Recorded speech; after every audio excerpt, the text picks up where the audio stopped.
Grammar a challenge channel. இதுக்கு முன்னாடி இந்த நம்ம சேனல்ல நம்ம போட்ட வீடியோஸ்ல நம்ம காமன் நவுன், ப்ராப்பர் நவுன், அடுத்து நவுனுடைய இன்ட்ரோடக்ஷன்லாம் பத்தி பார்த்திருந்தோம். ஸோ இந்த வீடியோல collective noun, abstract noun, material noun, gender noun, countable noun and uncountable நவுன்ஸை பற்றி பார்க்கலாம். வீடியோக்குள்ள போகிறதுக்கு முன்னாடி நம்ம சேனல் சப்ஸ்கிரைப் பண்ணாதவங்க சப்ஸ்கிரைப் பண்ணிக்கிறங்க, பக்கத்தில் உள்ள பெல் ஐக்கானை கிளிக் பண்ணிருங்க. இப்போ வாங்க வீடியோக்குள்ள போகலாம்.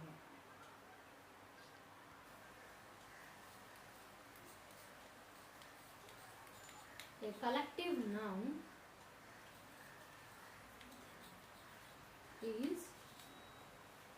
is the name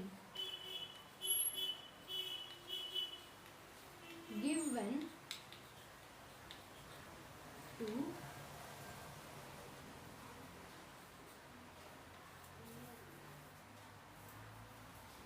a collection or group of persons, places,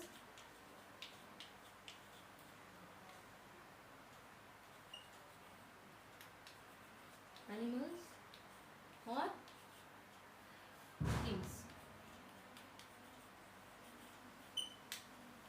A collective noun is the name given to a collection or group of persons, places, animals or things. And things. ஒரு collective noun அப்படிங்கிறது நபர்களுடைய, இடங்களுடைய, விலங்குகளுடைய மற்றும் பொருட்களுடைய பெயர்களை மொத்தமா சேர்த்து ஒரே வார்த்தையில, நல்லா நோட் பண்ணிக்கங்க, மொத்தமா சேர்த்து ஒரே வார்த்தையில குறிப்பிடுவது தான் collective noun அப்படின்னு சொல்லுவாங்க. ஸோ நம்ம இப்போ வந்து இந்த கலெக்டிவ் நவுன்ஸ்குள்ள எக்ஸாம்பிள்ஸை பார்க்கலாம். அப்போ நமக்கு உங்களுக்கு வந்து ஒரு கிளியரான எக்ஸ்பிளனேஷன் கிடைக்கும். ஸோ இங்கே பார்த்தீங்கன்னா ஃபர்ஸ்ட் நம்ம நபர்களோட கலெக்டிவ் நவுன்ஸ் பார்க்கலாம். ஃபர்ஸ்ட் பார்த்தீங்கன்னா a team of players, அதாவது விளையாட்டு வீரர்களின் குழு. ஒன்றுக்கும் மேற்பட்ட விளையாட்டு வீரர்கள்னாலே ஒன்றுக்கும் மேற்பட்ட விளையாட்டு வீரர்கள். ஸோ அவங்க எல்லாருமே நம்ம குழு அப்படிங்கிற ஒரே வார்த்தையில நம்ம என்ன செஞ்சிடோம்னா அவங்க எல்லாருமே வந்து இது பண்ணிடும். அப்போ இந்த குழு அப்படிங்கிற ஒரே வார்த்தை தான், ஆனா வந்து இது எல்லாமே நிறைய விளையாட்டு வீரர்களுடைய இது. ஸோ அப்போ இது எப்படின்னா வந்து இதுதான் வந்து கலெக்டிவ் நவுன். ஸோ இதுதான் கலெக்டிவ் நவுன். அப்படி பார்த்தீங்கன்னா a team of players, குழுனா டீம். ஸோ இந்த இடத்துல டீம் அப்படிங்கிறது தான் இந்த பிளேயர்ஸை ஒரே வார்த்தையில வந்து சொல்லுது. ஸோ அப்போ டீம் அப்படிங்கிறது தான் வந்து collective noun.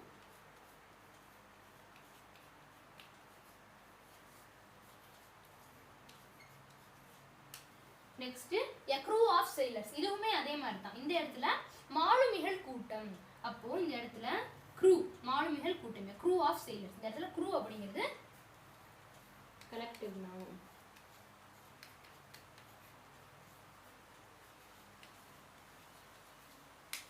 Next choir of singers, a choir of singers. இந்த இடத்துல choir அப்படிங்கிறது வந்து அதாவது பாடகர்கள் குழு. இந்த இடத்துல choir அப்படிங்கிறது கலெக்டிவ்.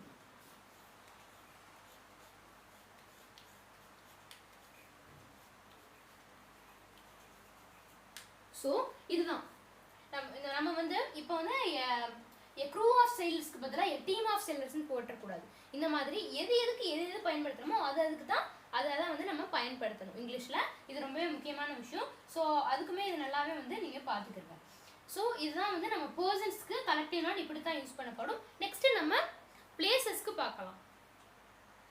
இப்போ பார்த்தீங்கன்னா ரேஞ்ச் ஆஃப் கிளிஃப்ஸ், குன்றுத்தொடர். நிறைய குன்றுகள் சேர்ந்து தான் ஒரு குன்றுத்தொடர்னு சொல்லுவோம். அப்போ நிறைய குன்றுகள் சேர்ந்ததை ஒரே வார்த்தையில ரேஞ்ச் ஆஃப் கிளிஃப்ஸ் அப்படிங்கிற வார்த்தையில அடக்கி இருக்குன்னா, ஸோ இது வந்து என்னன்னா ரேஞ்ச் அப்படிங்கிறது கலெக்டிவ் நவுன். நான் போறது எல்லாமே கலெக்டிவ் நவுன் தான்.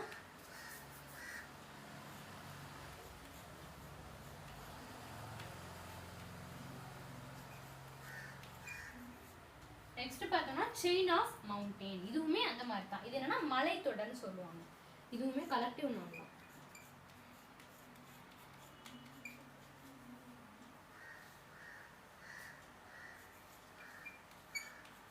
ஸோ இதுதான் இந்த மாதிரி தான் வந்து பிளேசஸ்க்கு வந்து கலெக்டிவ் நவுன் பயன்படும். நெக்ஸ்ட் வந்து நம்ம அனிமல்ஸ்க்கு எப்படி வந்து கலெக்டிவ் நவுன் யூஸ் பண்ணுறது அப்படிங்கிற டவுட்டை வந்து நம்ம கிளியர் பண்ணுறதுமா நெக்ஸ்ட் நம்ம பார்க்கலாம்.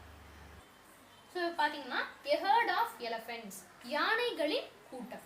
ஒன்றுக்கும் மேற்பட்ட யானைகள் சேர்ந்தாதான் ஒரு கூட்டத்தை இது பண்ண முடியும். ஸோ ஒன்றுக்கும் மேற்பட்ட யானைகள் அப்படிங்கிறத நம்ம ஒரே வார்த்தையில ஹர்ட் அப்படிங்கிற வார்த்தையில நம்ம என்ன செஞ்சிட்டோம்னா கொண்டு வந்துட்டோம். ஸோ இந்த மாதிரி வர்றதா collective noun. So herd of எலிஃபண்ட்ஸ்ங்கிறது collective noun. Next, a flock of birds, பறவைகளின் கூட்டம். நாங்க நிறைய பறவைகளை பார்த்தேன் அப்படின்னு சொல்றதை விட நாங்க ஒரு பறவைகள் கூட்டத்தை பார்த்தேன். ஒன்றுக்கும் மேற்பட்ட பறவைகளை தான் நம்ம பறவைகள் கூட்டம் அப்படின்னு சொல்லுவோம். அப்போ ஒன்றுக்கும் மேற்பட்ட பறவைகள் அப்படிங்கறத நம்ம ஒரே வார்த்தையில flock அப்படிங்கிற வார்த்தையில நம்ம இது பண்ணிட்டோம். அப்போ பறவைகளின் கூட்டம் அப்படிங்கிறதுல a flock of birds அப்படிங்கிறது என்னதுன்னா collective noun.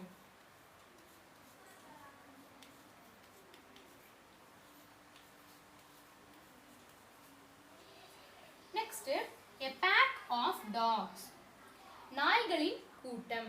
நிறைய நாய்களுடைய கூட்டம். ஸோ இதுவுமே வந்து இது ரெண்டுமே சொன்னல அந்த மாதிரி தான். ஸோ இதுவுமே வந்து கலெக்டிவ் நவுன் தான்.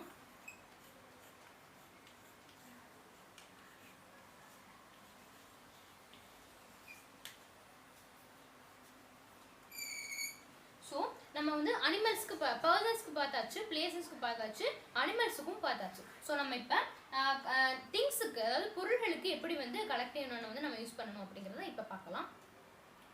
ஸோ இப்போ பார்த்தீங்கன்னா first a bunch of grapes, திராட்சைகளின் கொத்து. திராட்சை வந்து எப்பவுமே ஒன்னொன்னா காய்க்காது, கொத்து கொத்தா தான் காய்க்கும். ஸோ அப்போ திராட்சைகளின் கொத்து. அப்போ a bunch of grapes அப்படிங்கிறதுல இது வந்து கலெக்டிவ் நவுன்.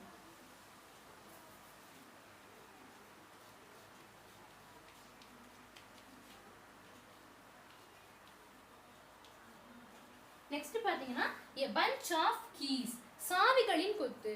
சாவிகளுக்குமே நம்ம என்ன சொல்லலாம்னா கொத்துன்னு சொல்லலாம். ஏன்னா ஒன்றுக்கும் மேற்பட்ட சாவிகளை தான் நம்ம கொத்துன்னு சொல்லுவோம். அப்போ ஒன்றுக்கும் மேற்பட்டு இருக்கிறதுனால ஒன்றுக்கும் மேற்பட்ட சாவிகளை ஒரே வார்த்தையில பஞ்ச் அப்படிங்கிற வார்த்தையில நம்ம என்ன செஞ்சிட்டோம்னா அடக்கிட்டோம். ஸோ இதுவுமே வந்து கலெக்டிவ் நவுன் தான். a bunch of keys அப்படிங்கிறது கலெக்டிவ் நவுன் தான்.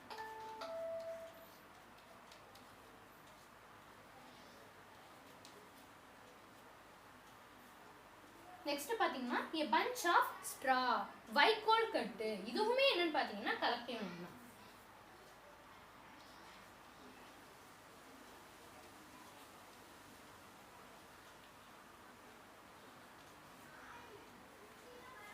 Next a bouquet of flowers, so பூங்கொத்து. இதுவுமே என்னன்னா பூங்கொத்துனால என்ன நிறைய பூக்கள் இருக்கும். ஸோ அதனால இதுவுமே என்னன்னா கலெக்டிவ் நவுன் தான்.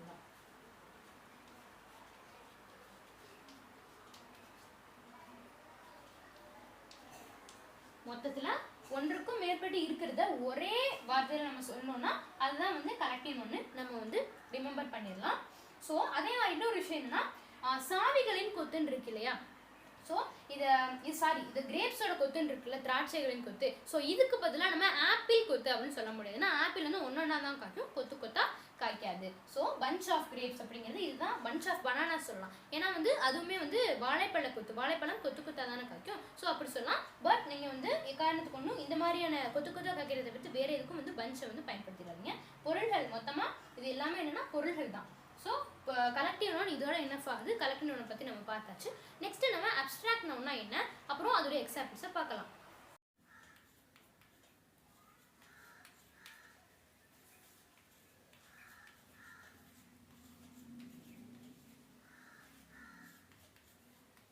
Abstract nouns are the names of feelings,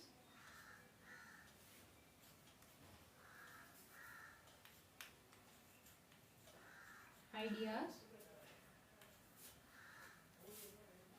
or qualities and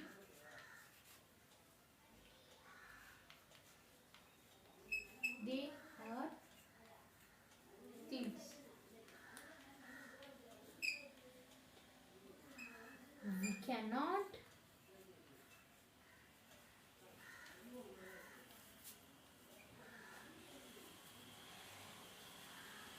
touch,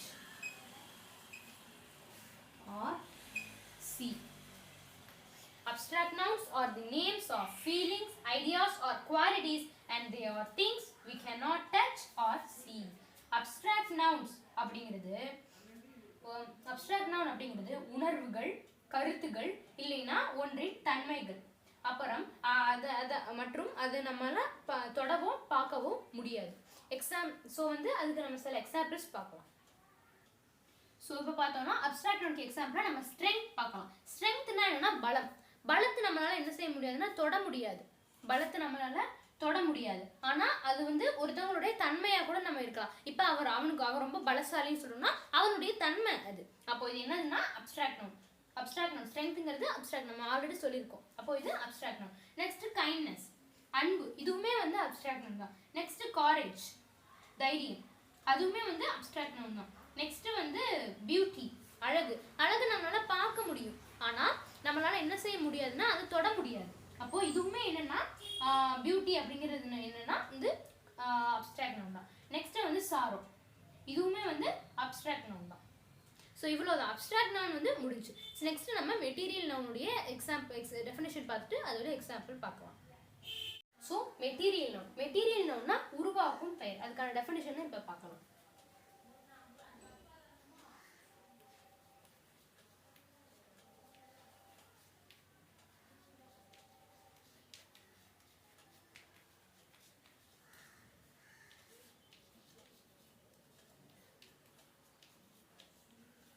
Name of materials, substances,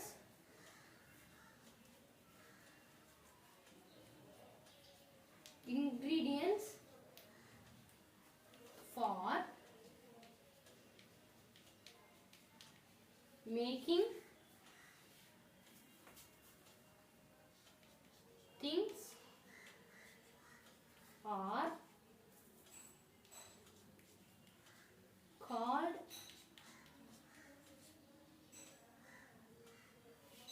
material nouns. Name of materials, substances, ingredients for making things are called material nouns. ஒரு பொருளை உருவாக்குவதற்கான மூலப்பொருளையே material noun என்று சொல்வோம். அதுக்கான எக்ஸாம்பிள்ஸை இப்போ நான் சொல்ல போறேன். இப்போ பார்த்தோம்னா மெட்டீரியல் நவுன்ல எக்ஸாம்பிளா gold, steel, iron, wood, cement, இது எல்லாமே என்னன்னா ஒரு மூலப்பொருள். கோல்டுனா நமக்கு கோல்டாவே தந்துட மாட்டாங்க. மோதிரம், ரிங்கு இல்லைன்னா ஏதாச்சும் நெக்லஸ், இந்த மாதிரி ஏதாச்சும் ஆர்னமெண்ட்ஸ் இதுதான் நம்ம அப்படித்தான் தருவாங்க. நெக்ஸ்ட் பார்த்தோம்னா the door is made of wood, அதாவது அந்த கதவு மரக்கட்டையால் செய்யப்பட்டிருக்கின்றது. அப்போ அந்த கதவு எதால செய்யப்பட்டிருக்கு? மரக்கட்டையால், உட்டால செய்யப்பட்டிருக்கு. அப்போ இந்த இடத்துல wood அப்படிங்கிறது மெட்டீரியல் நவுன். அதே மாதிரி தான் the tongs are made of iron, இந்த இடத்துல அயனால தான் இந்த இடுக்கிகள்லாம் அயனால இரும்பால செய்யப்பட்டிருக்குது அப்படின்னா அப்போ இந்த இடத்துல இடுக்கிகள் எதால செய்யப்பட்டிருக்கு? அயன், இரும்பால செய்யப்பட்டிருக்கு. அப்போ அயன் அப்படிங்கிறது மெட்டீரியல் நவுன். இதுதான் மெட்டீரியல் நவுன். அப்புறம் மெட்டீரியல் நவுனுடைய எக்ஸாம்பிள்ஸ். ஸோ நம்ம நெக்ஸ்ட் எதை பார்க்கலாம்னா ஜெண்டர் நவுனை பார்க்கலாம். ஸோ நம்ம இப்போ என்ன பார்க்க போறோம்னா நவுன்ஸ், ஜெண்டர், பாலினங்கள். Nouns have 4 genders.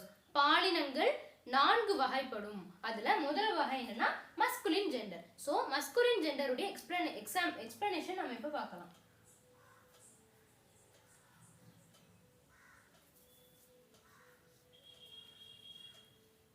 A noun that denotes a male person or animal called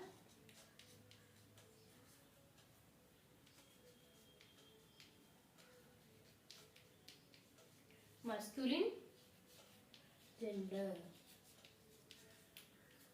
A noun that denotes a male person or animal is called masculine gender.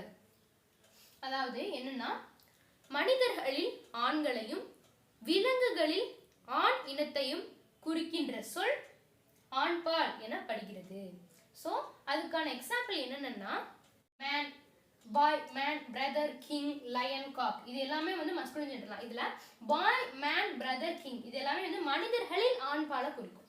Line, காக் தான் வந்து விலங்குகளில் ஆண் இனத்தை குறிக்கும். விலங்குகள்லையும் மனிதர்களையும் ஆண் பாலை வந்து குறிச்சாலுமே வந்து அது என்னன்னா மஸ்குலின் ஜெண்டர் தான். நெக்ஸ்ட் நம்ம ஃபெமினைன் ஜெண்டரை பார்க்கலாம்.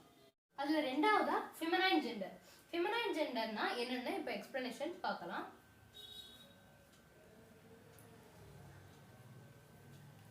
Now that denotes female person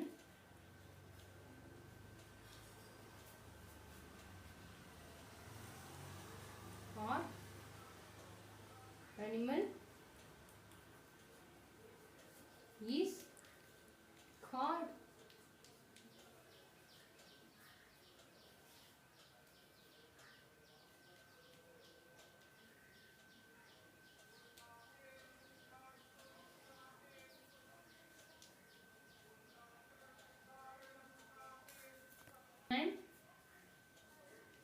gender.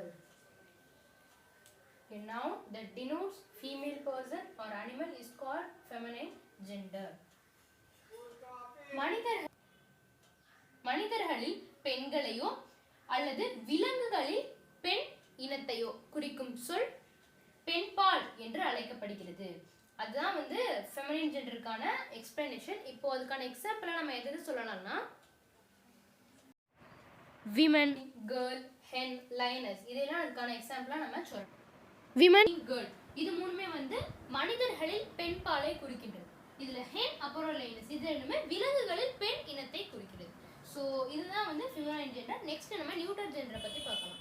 ஜெண்டர்ல third ஒன்னா நியூட்டர் ஜெண்டர். நியூட்டர் ஜெண்டர்னா என்னன்னா நான் லிவிங் திங்ஸ்னா என்னன்னா உயிரற்றவைன்னு சொல்லுவோம்ல அது பார்த்தோம்னா அதுல எக்ஸாம்பிளா கார், சேர், டேபிள், பால், ஏர், பேட், டெஸ்க் எக்ஸெட்ரா இது எல்லாமே நான் லிவிங் திங்ஸ் தான். இன்னும் நிறைய நான் லிவிங் திங்ஸ் இருக்கு. எக்ஸாம்பிளுக்கு சொல்லணுங்கிறதுனால நான் உங்களுக்கு கொஞ்சோண்டு இது சொல்லியிருக்கேன். நெக்ஸ்ட் நம்ம இதுதான் வந்து நியூட்டர் ஜெண்டர். இன்னும் வந்து வேற ஏதாச்சும் நான் லிவிங் திங்ஸ் இருந்தாலுமே நியூட்டர் ஜெண்டர்லாம் அது வந்து வரும்.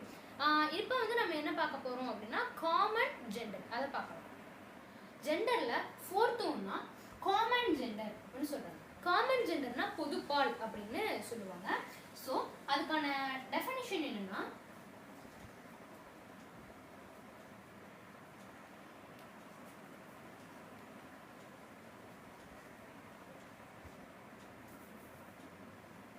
common noun of male or female is called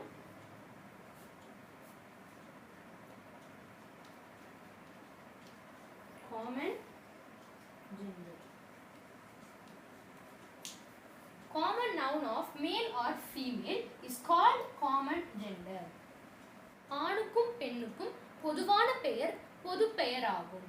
அதாவது ஆணுக்கும் பெண்ணுக்கும் பொதுவான பெயர் தான் காமன் ஜெண்டர். அதுக்கு எக்ஸாம்பிளா சைல்டு, ஃப்ரெண்ட், பேரண்ட், லீடர் இவங்க எல்லாரையும் அது எக்ஸாம்பிளா சொல்லலாம்.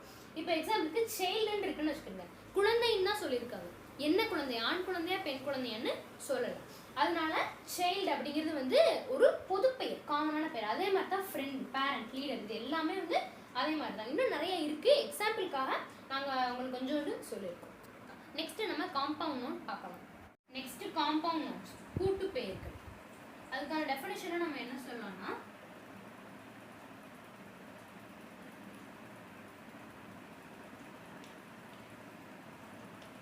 some nouns are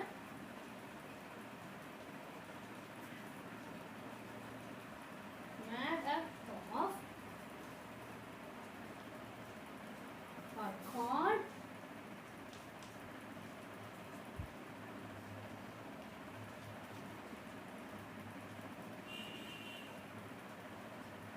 compound noun.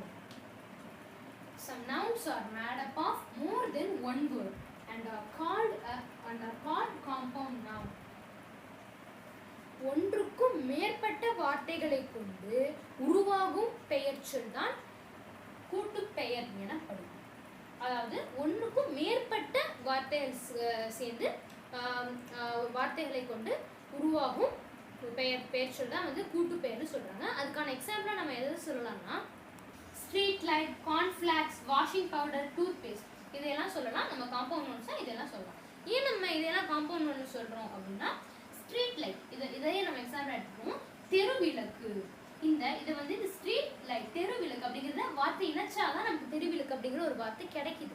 அதனால தான் நம்ம இதை காம்பவுண்ட் நவுன்ஸ் அப்படின்னு சொல்றோம். அதே மாதிரி தான் இந்த எல்லாமே கார்ன்ஃபிளாக்ஸ், வாஷிங் பவுடர், டூத் பேஸ்ட் இது எல்லாமே இது ரெண்டை இணைச்சாதான் ஒரு புதுதான ஒரு வார்த்தை கிடைக்குது. அதனால இது காம்பவுண்ட் நவுன்ஸ். நெக்ஸ்ட் நம்ம கவுண்டபிள் நவுன்ஸ் பார்க்கலாம். கவுண்டபிள் நவுன்ஸ் இப்போ அதோட டெஃபினிஷன் என்னன்னு பார்க்கலாம்.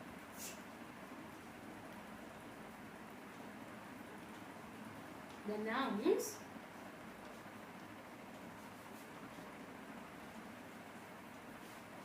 they can be counted in a singular or plural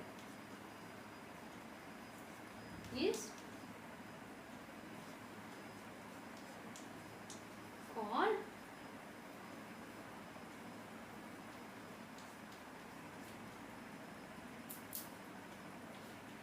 countable nouns. The nouns they can be counted in a singular or plural is called countable nouns. ஒன்று அல்லது ஒன்றுக்கும் மேற்பட்டவைகளின் எண்ணிக்கையை countable nouns என்று சொல்லுவோம். அதுக்கான எக்ஸாம்பிள்ஸா நம்ம எதை சொல்லலாம்னா இப்போ 1 பாய், 3 பாய்ஸ், 1 பென், 5 பென்ஸ் இது எல்லாமே கவுண்டபிள் நவுனுக்கான எக்ஸாம்பிள். இதுல பார்த்தோம்னா 1 பாய் ஒன்று, 3 பாய்ஸ் அல்லது ஒன்றுக்கும் மேற்பட்டவைகளின் எண்ணிக்கை. இப்போ 1 பாய் அப்படின்னா ஒரு பையன், ஒரே ஒரு பையன் ஒன்று. 3 பாய்ஸ்னா ஒன்றுக்கும் மேற்பட்ட 3 பாய்ஸ் அவங்களோட எண்ணிக்கை. 1 பாய்னா 1 அப்படின்ற ஒரு எண்ணிக்கை போட்டிருக்காங்க. 3 பாய்ஸ்னா 3 அப்படிங்கிற எண்ணிக்கை போட்டிருக்காங்க. ஸோ இதுதான் வந்து கவுண்டபிள் நவுன்ஸ். நெக்ஸ்ட் பார்த்தோன்னா 1 பென், 5 பென்ஸ் இதே மாதிரி தான் எல்லாமே வரும். ஸோ எக்ஸெட்ரா இன்னும் நிறைய இருக்கு. இன்னும் நிறைய எக்ஸாம்பிள்ஸ் இருக்கு. ஆனால் நான் வந்து எக்ஸாம்பிளுக்காக நான் வந்து 2 மட்டும் சொல்லியிருக்கேன். நெக்ஸ்ட் நம்ம அன்கவுண்டபிள் நவுன்ஸை பார்க்கலாம். இப்போ அன்கவுண்டபிள் நவுன்ஸ் இதோட டெஃபினிஷன் பார்க்கலாம். Some nouns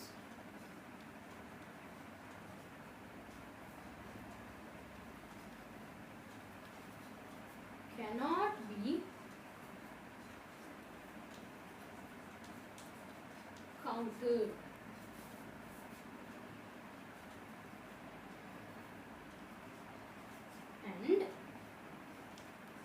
and these nouns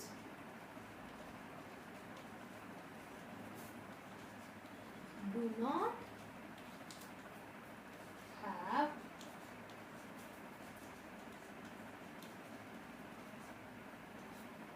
plural forms and called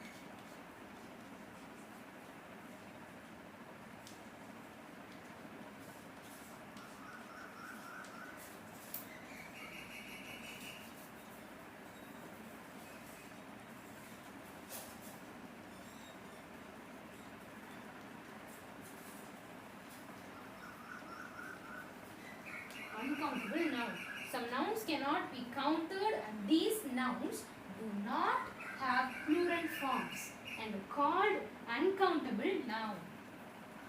சில பெயர்களை எண்ண முடியாது, அவை பன்மையிலும் வராது. இதுதான் வந்து அன்கவுண்டபிள் நவுன்ஸ்க்கான டெஃபினிஷன். ஸோ இப்போ நம்ம அதோட எக்ஸாம்பிள்ஸ் பார்க்கலாம். Water, sugar, oil, milk, rice etcetera இது எல்லாமே அன்கவுண்டபிள் நவுன்ஸ்க்கான எக்ஸாம்பிளாக நம்ம சொல்லலாம். வாட்டர் எக்ஸாம்பிளுக்கு வாட்டர் எடுத்துக்கிட்டோம்னா அதை நம்ம என்ன செய்ய முடியாதுன்னா எண்ண முடியாது. 1 வாட்டர் 2 வாட்டர்னு எண்ண முடியாது. ஆனால் அதை வந்து நம்ம எப்படி சொல்லலாம் ஆனால் வந்து நம்ம அதை எப்படியும் சொல்ல முடியாதுன்னா வாட்டர்ஸ் தண்ணீர்கள் அப்படின்னு ப்ளூரலாகவும் சொல்ல முடியாது. நெக்ஸ்ட் அதே மாதிரி தான் சுகரும் ஜீனி அப்படின்னு சொல்கிறோம்னா அதை வந்து நம்ம என்ன செய்ய முடியாது 1 ஜீனி 2 ஜீனி அப்படின்னு எண்ண முடியாது. ஆனால் அதை ஜீனிகள் அப்படின்னு சொல்லவும் முடியாது. அதே மாதிரி தான் ஆயில், மில்க், ரைஸ் இது எல்லாமே அப்படி தான். இன்னும் நிறைய இருக்குது, ஆனால் எக்ஸாம்பிளுக்காக நான் உங்களுக்கு சொல்லியிருக்கேன். நம்ம அதை என்னத்தான் முடியாதே தவிர நம்ம எந்த மாதிரி சொல்லலாம்னா a glass of water, ஒரு கிளாஸ் தண்ணி அப்படின்னு சொல்லலாம். அந்த மாதிரி நம்ம என்ன செய்யலாம், ஒரு கிளாஸ் தண்ணி இப்படி சொன்னோம்னா நம்ம வந்து வாட்டர் நம்ம என்ன தேவையில்லை, பன்மையாகவும் வராது, ஆனால் இந்த மாதிரி நம்ம சொல்லலாம். அதே மாதிரி தான் 2 packets of sugar, இதையுமே நம்ம அந்த மாதிரி தான் பண்ணலாம். அன்கவுண்டபிள் நானுடைய டெஃபினிஷன் அப்புறம் அதோட எக்ஸாம்பிள்ஸ் பார்த்தாச்சு. இந்த வீடியோவில் நம்ம கலெக்டிவ் நோன்லேருந்து அன்கவுண்டபிள் நான் வரைக்கும் பார்த்தோம். நெக்ஸ்ட் வீடியோவில் ப்ரனவுன் அப்புறம் அட்ஜெக்டிவ் பற்றி பார்க்கலாம். இந்த வீடியோ பிடிச்சிருந்தா லைக் பண்ணுங்கள், ஷேர் பண்ணுங்கள், மறக்காமல் சப்ஸ்கிரைப் பண்ணிவிட்டு பக்கத்தில் உள்ள பெல் ஐக்கானை கிளிக் பண்ணுங்கள். தேங்க்யூ ஃபார் வாட்சிங் வீடியோஸ்.